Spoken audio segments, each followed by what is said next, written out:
Ceci est un livre audio autogénéré par Google. Logique sociale. Logique sociale. Collection dirigée par Bruno Pequigno. En réunissant des chercheurs, des praticiens et des essayistes, même si la dominante reste universitaire, la collection Logique sociale entend favoriser les liens entre la recherche non finalisée et l'action sociale. En laissant toute liberté théorique aux auteurs, elle cherche à promouvoir les recherches qui partent d'un terrain, d'une enquête ou d'une expérience qui augmente la connaissance empirique des phénomènes sociaux ou qui propose une innovation méthodologique ou théorique, voire une réévaluation de méthodes ou de systèmes conceptuels classiques. Dernière parution. Dominique Martin, Relations de travail et changement social 2014. Thomas Pierre, L'action en force et les forces en action. Sociologie pragmatique des forces 2014. Jean Ferrette, Dire, souffrance hiérarchique au travail. L'exemple du secteur public 2014. Sous la direction de Sandrine Guémard et Angel Guido, Mobilité et transport durable, des enjeux sécuritaires et de santé 2014. Simon Tabet, Le projet sociologique de Zygmunt Bauman. Vers une approche critique de la postmodernité 2014. Pascal Marcotte et Olivier Thevenin, Dire, Sociabilité et transmission dans les expériences de loisirs 2014. Guillaume Brie, Des pédophiles derrière les barreaux. Comment traiter un crime absolu 2014. Maryvonne Charmillot, Marie-Noël Schurman, Caroline Dayer, Dire, La restitution des savoirs, un impensé des sciences sociales 2014. Delphine Cezard, Les nouveaux clowns, approche sociologique de l'identité, de la profession et de l'art du clown aujourd'hui 2014. Christian Bergeron, L'épreuve de la séparation et du divorce au Québec. Analyse selon la perspective du parcours de vie, 2014. Introduction. Le mécontentement peut être considéré comme un concept original dans la plupart des théories sociales, par exemple celle du conflit, du changement ou même de la régulation sociale. Néanmoins, il n'occupe qu'une petite place dans la littérature sociologique. Nous proposons de considérer les origines des conflits socio-émotionnels en les référant à la dynamique de mécontentement, même si les conflits peuvent être analysés du point de vue des formes de mobilisation protestataire ou des idéologies qu'ils portent. L'étude des mécontentements sociaux nous conduit à nous demander pourquoi ils se produisent, et à nous interroger sur leur développement. Les mécontentements sociaux résultent-ils d'un dysfonctionnement social, ou sont-ils un facteur de régulation sociale ? Sont-ils porteurs du changement social, ou le résultat de ce dernier ? Considéré globalement, le mécontentement est un état d'insatisfaction dont l'origine est la rencontre des situations perçues comme problématiques et inacceptables, ce qui peut devenir prétexte aux conflits sociaux. La sociologie des mécontentements sociaux se structure autour de plusieurs thématiques touchant le domaine du mécontentement, dont le monde du travail, où son apparence est particulièrement manifeste. Son extension est liée à la croissance constante de l'organisation industrielle où la prise en compte des risques, la recherche de qualité et la flexibilité de la production s'associent. Avec cette modification de la position de l'homme au travail, le risque devient un nouvel élément de la culture industrielle affectant les relations professionnelles.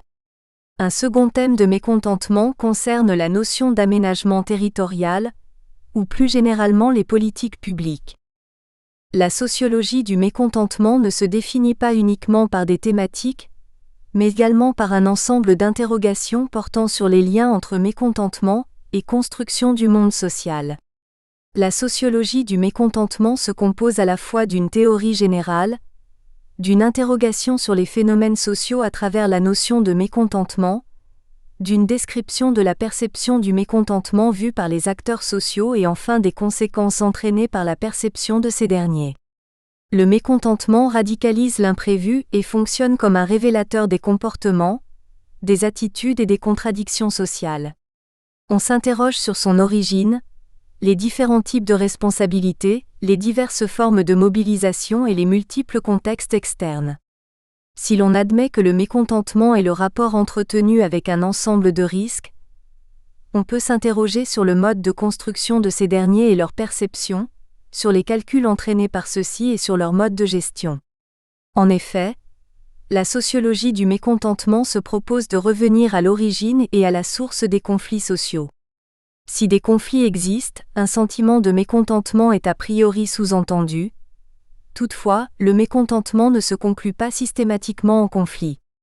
Celui-ci peut être entraîné dans un processus d'enchaînement et installé dans un contexte politiquement organisé.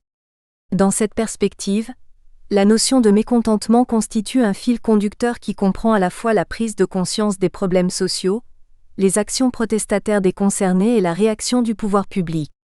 On a de bonnes raisons de penser au passage du sentiment de mécontentement à l'action de protestation. Considéré comme une campagne de revendication, ce passage fait usage de représentation pour se faire connaître auprès du public et tente de s'appuyer sur un contexte politique favorable.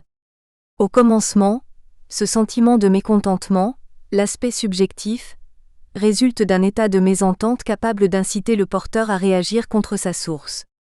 Par la suite, l'aspect objectif, qui se développe ou se limite en fonction des moyens et des opportunités économiques, politiques ou culturelles. Au fur et à mesure de l'activité du mécontentement, il existe une dynamique entraînée par ce sentiment tant dans les relations interpersonnelles que dans les relations structurelles. Plus qu'un simple sentiment d'insatisfaction, le mécontentement constitue une réelle campagne d'opération qui débute avec un ressentiment ou un désaccord face à une situation jugée inacceptable. L'objectif principal de cet ouvrage est de présenter une théorie séquentielle, capable d'expliquer émergence et développement du mécontentement social. En empruntant l'idée de Berger et Luckmann, 1986, nous approchons la construction sociale du mécontentement comme un processus dynamique qui dépend essentiellement des interrelations sociales. Elle se réfère au fond à un vrai ressentiment qui tout au long de son développement fractionné, rencontre un certain nombre de contraintes sociales. La diversification des formes de mécontentement est implicitement favorisée par la complexité sociale contemporaine. Dans un premier chapitre, il nous paraît nécessaire d'approcher les mécontentements sociaux à travers des événements historiques qui ont marqué la société française durant le XVIe siècle, à l'origine même de l'histoire des temps modernes. Cette prise de recul nous permettra de dégager les principales caractéristiques théoriques se rapportant à l'émergence et au développement du mécontentement social. Ici, nous utiliserons le matériel issu de plusieurs recherches historiques et contemporaines relatives au concept du mécontentement. À partir de cette démarche, nous tentons de dégager des caractéristiques propres à ces différents événements conflictuels. Ces dernières nous permettent d'appréhender des divers modes d'instauration des mécontentements dans une société en mutation permanente. Dans un deuxième chapitre, nous étudions différentes théories sociologiques afin de dégager un certain nombre d'éléments qui se rapportent à toute forme de questions de mécontentement. Les questions relatives à l'origine, à la responsabilisation des dommages, à la demande du remède et à l'action protestataire. Dans les 3e et 4e chapitres, en référence à la sociologie des problèmes sociaux, nous passerons du déclenchement du mécontentement à l'idée de responsabilité et nous développerons les problématiques et les travaux empiriques qui accompagnent ce passage. Le chapitre 5 abordera différentes formes de revendication qui nous entraînent vers une approche de la justification et de la publicisation du mécontentement.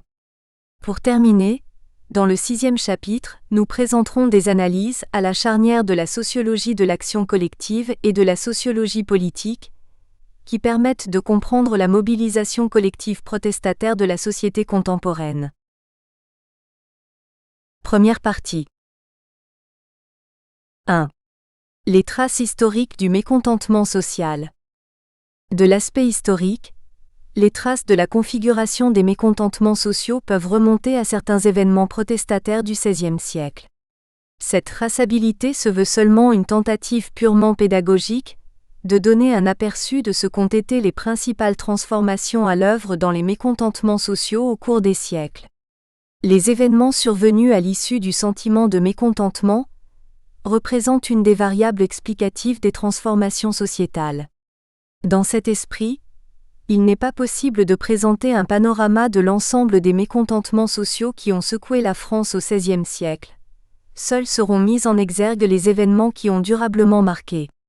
Tout en gardant à l'esprit que de multiples mobilisations locales ou nationales, échappant à notre chronologie, ont également façonné des formes de mécontentement.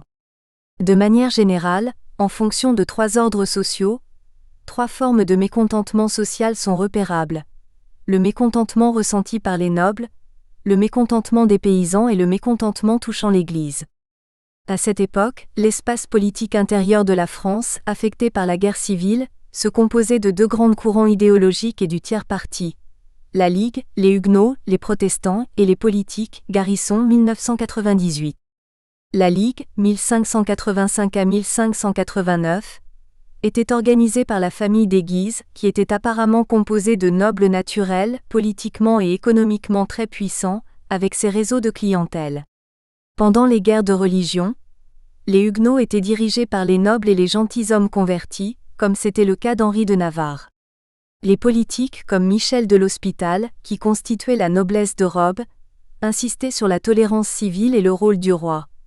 Un médiateur absolu, monarchie absolue, pour la résolution des troubles dans le royaume via la politique et non plus la guerre.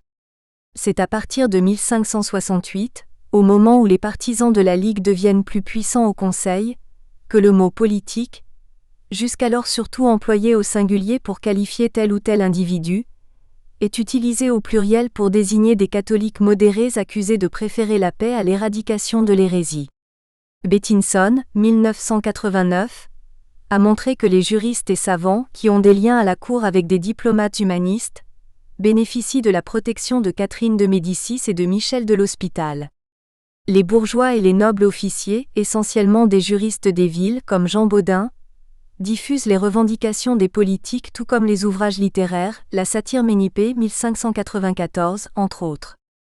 L'espace économique se partageait entre, d'une part, l'économie seigneuriale qui était à la base des produits agricoles et les paroisses, et d'autre part, l'économie bourgeoisiale qui dépendait de l'extension de la population des villes et la commercialisation des produits. L'accumulation des revenus va transformer les seigneurs en bourgeois, et l'économie agricole nettement plus lente doit faire face à un adversaire urbain qui fait circuler la monnaie bien plus rapidement. Les grands nobles ont autour d'eux des réseaux de clientèle, c'est-à-dire des groupes de dépendants liés à eux par des liens de réciprocité librement choisis et moralement contraignants, Joanna, 1996. Les clients sont désignés par les mots serviteurs, amis, voire créatures depuis le milieu du siècle. La relation de clientèle entre un inférieur et un supérieur est à la fois verticale et réciproque, dans le sens où le plus élevé fournit la protection à l'inférieur qui lui offre son service. Ce type de relation s'exprime dans un langage fortement affectif qui distingue 2 types d'inférieurs. Le fidèle totalement engagé au service de son maître et son client. Le nombre de clients et de fidèles mesure le crédit d'un grand noble dans une province. Les clientèles des grands nobles ont 2 aspects, la clientèle domestique et la clientèle militaire. Pour stabiliser leurs clients, les grands essaient de les attacher à un parti religieux ou politique dont ils prennent la tête, Harding, 1978. L'espace culturel se divisait entre le cadre de vie des paysans et celui des citadins. Le peuple urbain est essentiellement composé d'artisans. Les métiers se répartissent en 3 catégories, les métiers libres, les métiers jurés ou jurandes et les métiers réglés. Les 2 dernières catégories forment l'ensemble des métiers statués dont la structure est hiérarchisée, Joanna, 1996. Le prestige et la richesse sont donc extrêmement variables. La pauvreté apparaît dans un contexte de ce type. Au sommet de la hiérarchie nobiliaire, les grands lignages se détachent par le nombre de leurs possessions terriennes, la nature de leurs charges et l'ampleur de leurs relations. Ils sont une vingtaine environ dans la première moitié du XVIe siècle, Joanna, 1996. Leurs revenus sont immenses. Anne Montmorency dispose d'environ 180 000 livres par an. Les Albret arrivent en 1557 à 1558 à 151 247 livres avec leurs seules ressources foncières. Le groupe des grands gouverneurs étudié en 1978 par Robert Harding peut donner des dots à ses filles d'un montant moyen de 100 000 livres, avant 1560. Joanna, 1996, page 77. En plus, les salaires et les dons venant de la couronne s'ajoutent à ces revenus. À titre de comparaison, le gain journalier d'un ouvrier dans le bâtiment est alors de 10 sous, soit une demi-livre. L'espace religieux unique se divisait entre les catholiques fidèles au pape et les huguenots qui croient à Luther ou Calvin. Les guides chrétiens insistent sur les caractères de la foi, alors que les dirigeants des Huguenots soulignent la liberté de culte et la notion de nation. Les soulèvements paysans. Dans son étude, Bercé, 1991, montre comment les soulèvements paysans se sont construits, du XVIe au XVIIIe siècle, toujours autour des divers problèmes de taxes. En 1541, selon l'édit imposé par François Ier, édit de Châtellerault, la gabelle, impôt sur le sel qui ne frappait que les provinces septentrionales non productrices, avait été étendu aux provinces de l'Ouest. Cela signifie l'établissement de greniers à sel dans les provinces où des officiers royaux prélèvent la taxe et exercent leur contrôle. Les paroisses où sont découverts des entrepôts clandestins de sel sont soumises à de lourdes amendes collectives. Le mécontentement des paysans vite réprimé se manifeste par une première mobilisation en 1542 à Marennes et à La Rochelle, Joanna, 1996. L'été suivant, Marennes et La Rochelle insurgés chassèrent les officiers des gabelles. Les émeutes recommencent en 1544. La patrouille antifraude arrête quelques délinquants. L'une de ces arrestations, effectuée à Barbezieux à l'été 1548, déclenche la réaction défensive. 3 ou 4 000 paysans se dirigent vers la prison pour en délivrer leurs compagnons mis sous les verrous. Sous Henri II, la révolte prit d'une ampleur insolite en Angoumois. Les villes, où les personnages détestés, les commis des gabelles, ont cherché refuge, sont sommés, assiégés, envahis par les foules paysannes. Ainsi Blaye et Poitiers sont sommés, Angoulême assiégé, Saintes, Cognac, Libourne et pour finir Bordeaux sont emportés par les révoltés. À Bordeaux, le lieutenant-général en Guyenne, un Béarnais, c'est-à-dire étranger à la province, y est massacré par une foule furieuse. Les révoltés assemblés sur des places publiques rédigent des adresses au roi. Des notables sont de force, chargés de porter ces textes au roi. Le but des rebelles est clair, l'atténuation ou la suppression de la gabelle, Le Roy 2002. Henri II obtient la cessation des troubles au prix d'une lettre où il promet de faire droit aux plaintes de ses sujets. En même temps, il envoie en Guyenne Montmorency à la tête de plusieurs milliers d'hommes. Montmorency met en œuvre une répression spectaculaire en faisant exécuter jusqu'à 150 des meneurs des révoltes. Mais, dès septembre 1549, la gabelle est supprimée dans les provinces qui s'étaient soulevées l'an passé. Cette victoire de la volonté populaire provinciale restera gravée dans la mémoire collective. Par une victimologie sur les individus tués ou pillés, 8 tués et 15 pillés, Bercé exprime que le portrait du gabeleur comme ennemi public prend une dimension mythique qui résume tous les malheurs du temps. Alors que les gabeleurs qui sont officiers établis à la levée régulière de l'impôt sont accusés et menacés, le roi est jugé bon et juste parce qu'il ignore les épreuves populaires que lui cachent les mauvais ministres. Ce type de désignation de la culpabilité entre le roi et les délégués du roi est paradoxal. Les soulèvements paysans de 1548, qui ont entraîné des milliers de paysans mécontents à prendre les armes, sont un exemple par excellence d'un modèle initial de l'escalade du mécontentement qui s'oriente vers le défi face à l'autorité. En fait, le mécontentement des paysans, causé par l'impôt sur le sel, les amène dans une longue série de situations conflictuelles avec les officiers royaux qui prélèvent la gabelle.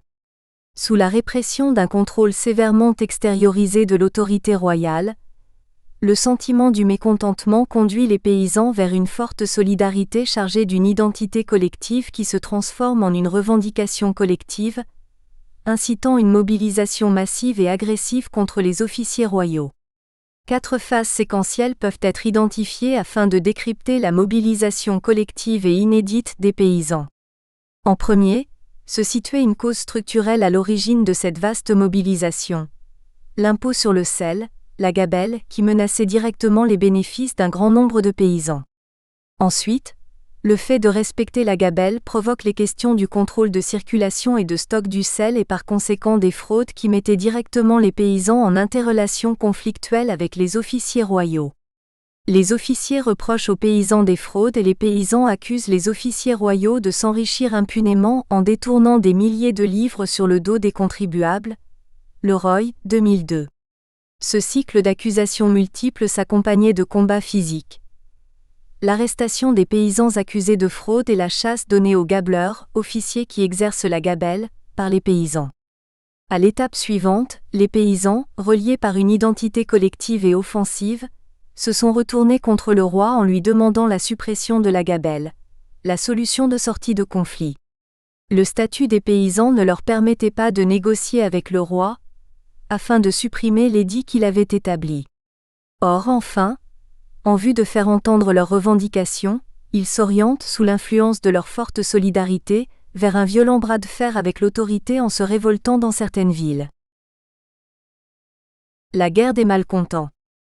Malcontents est le nom donné péjorativement aux membres du tiers parti, les politiques, durant les guerres de religion, 1562 à 1598, sous le règne d'Henri III. Bien que catholique, il réprouvait les excès de la Ligue, refusait un gouvernement soumis à l'emprise espagnole et aspirait au rétablissement de l'unité française autour de la cour, Joanna, 1996. Les malcontents étaient guidés par les nobles de race comme François d'Alençon, Louis de Condé et Henri de Montmorency d'Anville, qui revendiquaient la souveraineté partagée entre le roi et la noblesse et les États généraux, monarchie mixte. La Cinquième Guerre civile 1574 à 1576 présente bien les caractères d'une révolte nobiliaire, Joanna, 1989.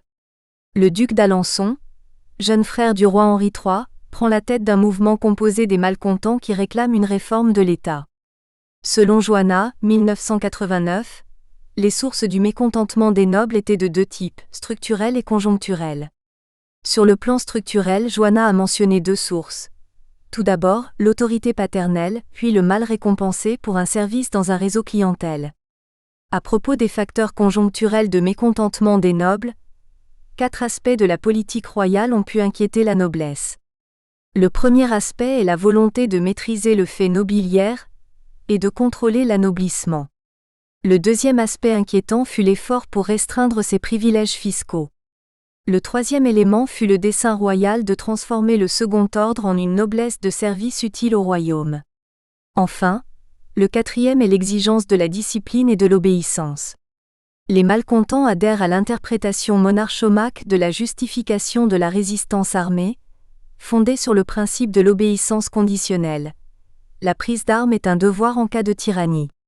Une conjuration est préparée pour le début d'avril 1574, avec des buts analogues, les artisans principaux étant ici deux gentilshommes du duc d'Alençon, La Mole et Coconnan. C'est un échec. La fureur de Charles IX éclate. Il fait arrêter, torturer et exécuter La Mole et Coconnan, et sur la foi de leur révélation, fait arrêter le 4 mai 1574 le duc François de Montmorency et son parent, bien qu'ils se soient en réalité tenus à distance des complots. Charles IX meurt le 30 mai 1574. Les espoirs placés dans un règne de François d'Alençon semblent plausibles. Mais le retour de Henri III rend ces attentes vaines. Il rentre lentement en passant par l'Italie. D'Anville va le voir à Turin pour tenter sans succès de trouver un accord. Les conflits se déroulent en Normandie, en Poitou, dans la vallée du Rhône, en Provence et en Languedoc. Jusqu'à la fuite de François d'Alençon, la guerre est indécise. C'est une succession de petits sièges et de coups de main entrecoupés de négociations. La fuite d'Alençon change la situation des révoltés. Bientôt, de nombreux gentilshommes le rejoignent. Condé se prépare à entrer en France avec les reîtres recrutés dans le Palatinat. La défaite qu'inflige à une partie d'entre eux l'armée du roi à Dormans en Champagne, 1575, ne suffit pas à le dissuader. Le roi, sans argent, doit accepter une trêve de 7 mois. Mais Condé et Casimir entrent tout de même en France avec une armée de plus de 25 000 hommes. Le duc d'Alençon confirme son engagement à la tête des malcontents et Henri de Navarre les rejoint. Les troupes comptent, autour de Paris, 50 000 hommes environ, plus du double de celles du roi. Henri III refuse tout d'abord d'accéder aux requêtes des malcontants, mais il est bien obligé de traiter avec eux par la suite, ses troupes étant très inférieures en nombre. Sous cette pression, il signe 1576 à Étigny le traité de paix appelé Paix de Monsieur. L'édit du 6 mai 1576, connu sous le nom d'édit de Beaulieu, atteste la victoire des malcontants. Le culte réformé est permis quasiment partout, sauf à Paris et dans les villes où séjourne la cour. Le duc d'Alençon ajoute à son apanage l'Anjou, la Touraine et le Berry. Condé est reconduit dans le gouvernement de Picardie, et d'Anville dans celui de Languedoc. Les malcontents ont été du nombre des gens amoureux de la liberté, contre la tyrannie. Les nobles naturels, qui étaient plutôt réunis pour la défense de l'idéologie de la noblesse ou l'aristocratie, choisissaient le moyen de la guerre pour renforcer leurs influences sur la formation de l'État. La conception de la noblesse comme une idéologie composée de 3 éléments essentiels. La racine, l'honneur et la reconnaissance sociale, s'est manifestée lorsque l'anoblissement créé par la lettre du roi a constitué une menace réelle sur la scène politique de l'époque, car il permet de contrôler la puissance d'alternative de la noblesse naturelle. Le mécontentement des nobles trouvait son origine dans l'idéologie de la noblesse selon laquelle ils recherchaient une solution qui leur permettait de rester légitimement et traditionnellement sur la scène politique. Le rôle de l'économie dans l'idéologisation des idées des nobles naturels. Nous espérons que vous avez apprécié cet aperçu. Pour continuer à écouter ce livre audio sur Google Play Livres, utilisez le lien dans la description de la vidéo.